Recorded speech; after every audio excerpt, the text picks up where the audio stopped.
Hello guys, John here. We're going to be talking about the upcoming PTB changes going to be coming up on Tuesday. And we'll see if they're going to be basically being a positive change or they're going to bring a negative change or ones that are just bang at men. The first thing we're actually going to be talking about is the anti-tunnel and the anti-slug. So the anti-slug and the anti-tunnel is not going to be added in because personally I feel like it's not really needed in the sense of, well, the next stuff we're going to be talking about is why the anti-tunnel is not going to be added in.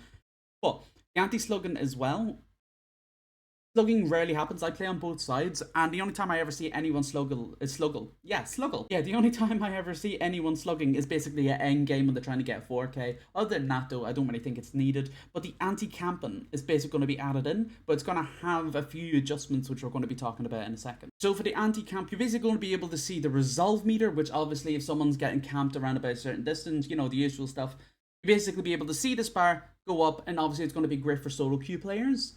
And I personally think that's a 10 out of 10 thing that they've added. They've also added where the bar fills up faster if the killer is near, and they reverted the range increase from 16 meters, where in the PTB it was 20. Yeah, I think this one is honestly a very good change. I personally like it, especially when I'm playing solo queue, which I usually tend to play most of the time, unless I'm doing open lobbies and stuff.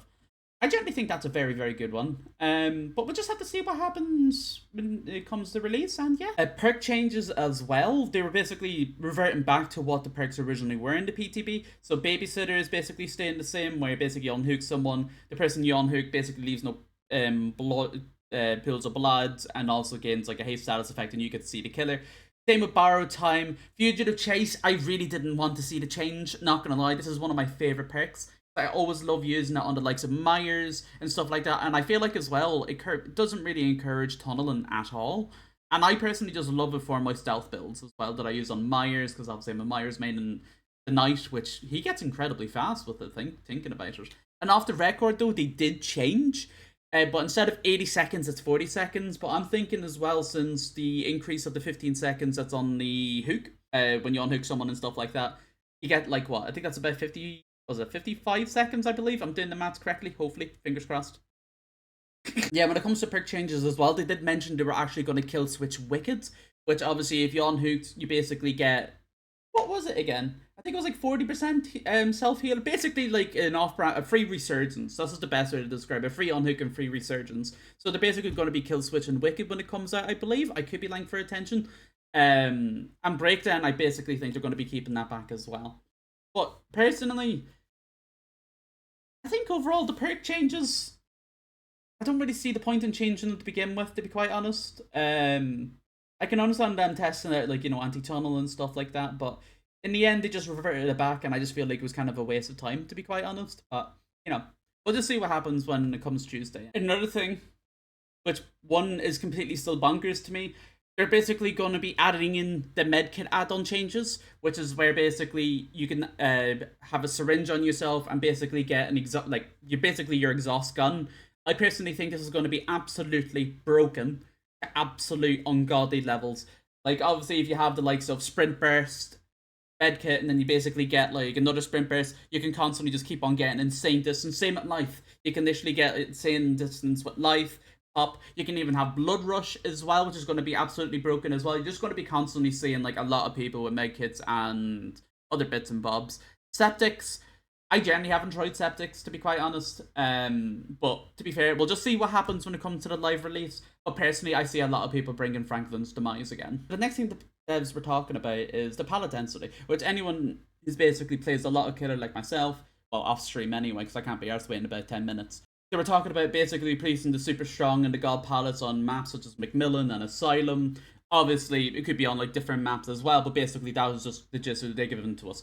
So they also mentioned they were going to be reducing the strength of chainable loops, making sure like, you know, there's enough distance between like looping and stuff like that, and obviously killers basically being able to get the hit and stuff like that. And also randomizing tiles on Swamp, Asylum, and Red Forest, which personally I hate Swamp with a passion. Can we just remove the map entirely, please? But yeah, obviously when it comes to the pallet density, we'll just have to see what happens anyway when it comes to Tuesday, and you personally don't know what's going to look like, but you know, I'm optimistic, but we'll see what happens when it comes Tuesday for the update. The skull mission changes are going to go live, but her undetectable will be decoupled. I can't even pronounce the word. I'm not even going to attempt to. Deploying her drones or recon drones is one of the hotfix fixes and stuff like that.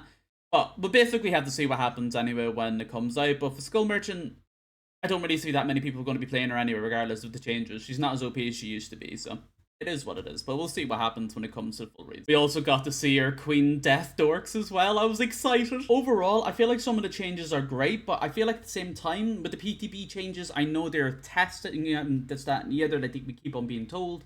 But I feel like this PTB, not like a wee bit of a waste of time. I don't want to like say anything bad about behavior in the sense of, you know, they're not listening. They are listening, even though there are a few changes that are questionable, like the syringes, which I will see as very problematic when they do eventually come out on Tuesday.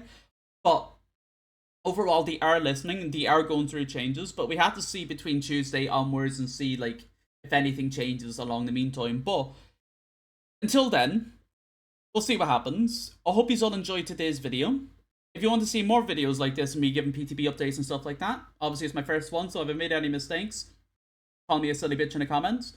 Hope you all have an amazing day, and also congratulations to the people who also won the contest. All of your skins are sick. My favourite one is the Knight. I don't know why, but it reminded me of Melina. I think that's her name anyway, from Elden Ring. I don't know why, but that's the first thing I thought of when I seen the skin. They're absolutely bonkers, and I love them.